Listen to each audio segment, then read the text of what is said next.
अगर दिल्ली सरकार की माने तो आने वाले दिनों में कोरोना संक्रमण के मामले में देश की राजधानी की स्थिति बद से बदतर होने वाली है। दिल्ली सरकार ने दबी जुबान में यह कहना शुरू कर दिया है कि यहाँ कम्युनिटी स्प्रेड के हालात पैदा हो गए हैं। उपराज्यपाल अनिल बैजल के साथ मीटिंग के बाद दिल्ली के उप मुख्यमंत्री मनीष सिसोदिया ने कहा है कि 30 जून तक दिल्ली में 1 लाख, 15 जुलाई तक 2 लाख और 31 जुलाई तक 5.5 लाख कोरोना संक्रमण के मामले होंगे।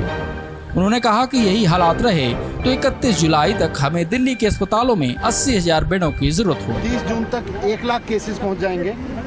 और 15,000 बेड्स की आवश्यकता होगी। 15 जुलाई तक करीब 2.25 लाख केसेस हो जाएंगे और 33,000 बेड्स की आवश्यकता होगी और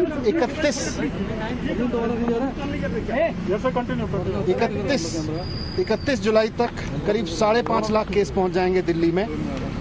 और उसके लिए करीब 80,000 बेड्स की आवश्यकता होगी।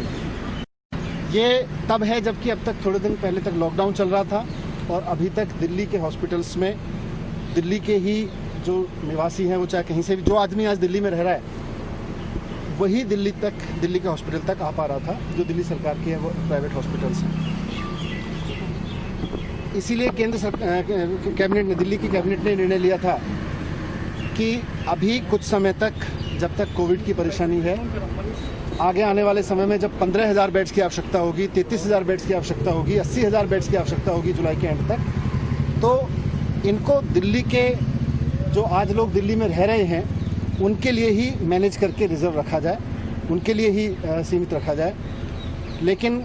कल एलजी साहब ने उस फैसले को पलट दिया था। जब आज एलजी साहब से डीडीएम की मीटिंग में हमने रिक्वेस्ट किया कि साहब आपने कल ये फैसला पलटा, तो उससे पहले आपने अपेक्षा की होगी, कुछ आकलन किया होगा कि कितने केस बढ़ेंगे, बाहर से कितने केसेस आएंगे,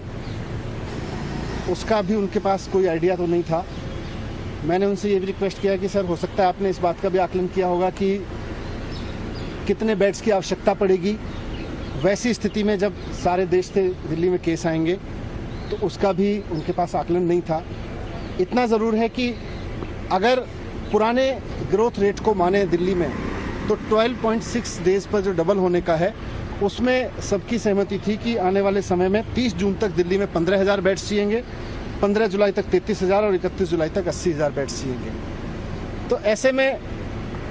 एलजी साहब ने जो कल फैसला लिया कि दिल्ली के हॉस्पिटल्स को सबके लिए खोला जाए, उससे दिल्ली के जो लोग अब दिल्ली में रह रहे हैं उनके लिए बड़ा संकट पैदा हो गया है। हमने एसडीएम की मीटिंग में ये मुद्दा उठाया था, एलजी साहब ने उस पर सहमति नहीं जताई। अब उसकी जिम्मेदारी कौन लेगा? कल को अगर केसेस इसी रूप से दिल्ली में बढ़ते हैं और बाहर से भी आके 2 दिन में, 4 दिन में, 10 दिन में दिल्ली के जो अभी अवेलेबल बेड्स हैं वो भर जाते हैं, तो इतने सारे केसेस जब आगे आएंगे और इतने सारे बेड्स की जरूरत पड़ेगी तो वो कहाँ से आएंगे?